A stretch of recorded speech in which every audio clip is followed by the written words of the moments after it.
What's good, you guys? I am back, and by the title of this video you can tell I am going to talk about James Harden, the crazy year he's having, but I'm also going to get into the Rockets and their championship aspirations and why I don't think the way they play basketball will ever amount to a ring.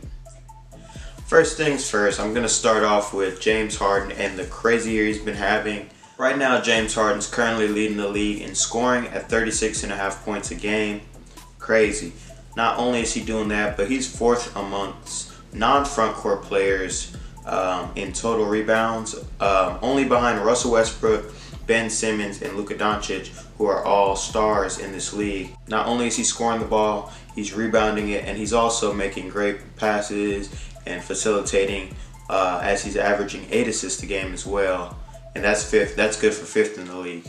As of current, James Harden has scored 30 points or more in 30 straight games. Okay, now think about that for a second and say, everybody on the other team knows he's going to be the guy. The coaches know that. The front office knows it. Everybody knows it.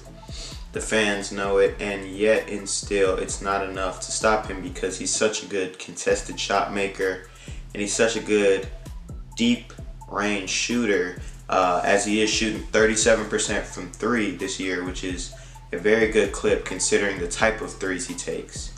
He doesn't get a lot of standstill catch and shoot threes. He has to create mostly all of them, and to hit him at a 37% clip in today's league with that much of the offensive load on your shoulders, pretty impressive. His 36.5 really feel like more just because of how tough some of those buckets are. He also does get to the free throw line a lot, and a lot of people use this to try and hurt his argument, which I can understand because there are a lot of calls James Harden gets that make you want to change the channel because it's just not a foul. But yet and still, he is a superstar and he's exercising that superstar call right as far as he can possibly take it. And if the refs keep calling it, man, he's going to keep using it. I'm not here for it, but it is what it is.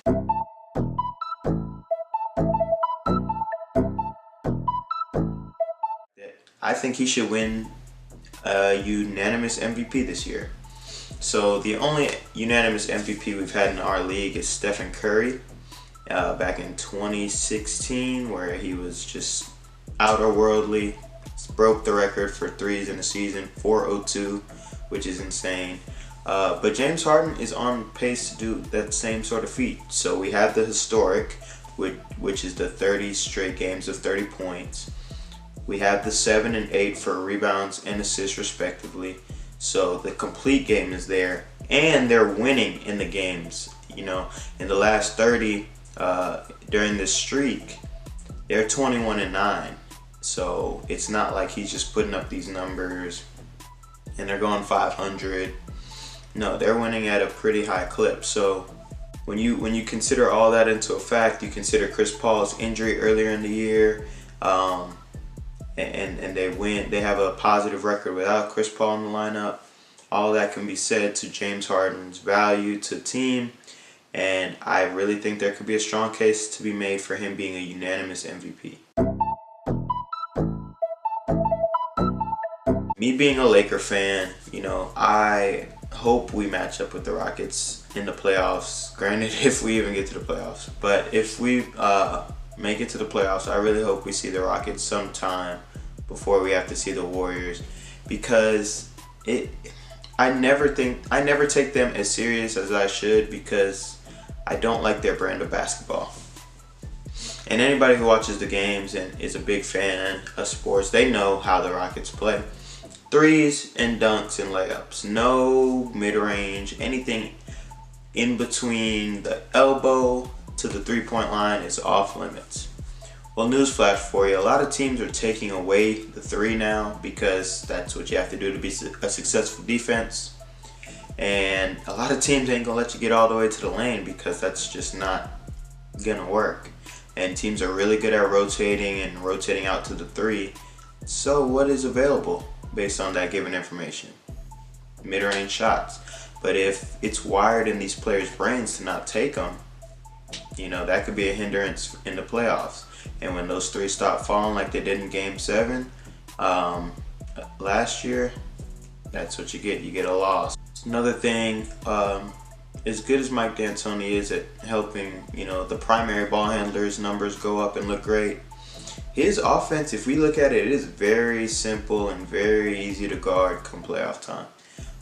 Because all you have to do is just, it sounds easy, but really all you have to do is just have a wing defender who will make James Harden work throughout a series, tire him down, wear him out, make him play defense as well, and the offense becomes nothing because they have no motion cuts, players don't move, the ball doesn't really move, it kind of sticks. So, you know, God forbid their threes stop falling and James Harden gets tired for a couple minutes in a stretch. That's when you'll really see them unravel. So as a whole, the whole minutes argument I used earlier, I can use that as a negative for the Rockets because they have to have him play 37 to 38 minutes a game.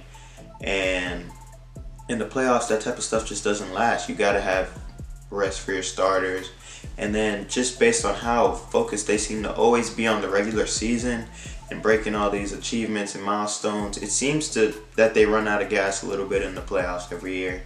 And when, like I said, when James Harden is tired and your main piece to the whole puzzle is out of gas, it's not gonna work. So Rockets as a whole, you know, you guys are sure lucky you have James Harden because the amount of contested shots he makes is what saves y'all sometimes, because a lot of those shots aren't good shots. It just speaks to how good James Harden is.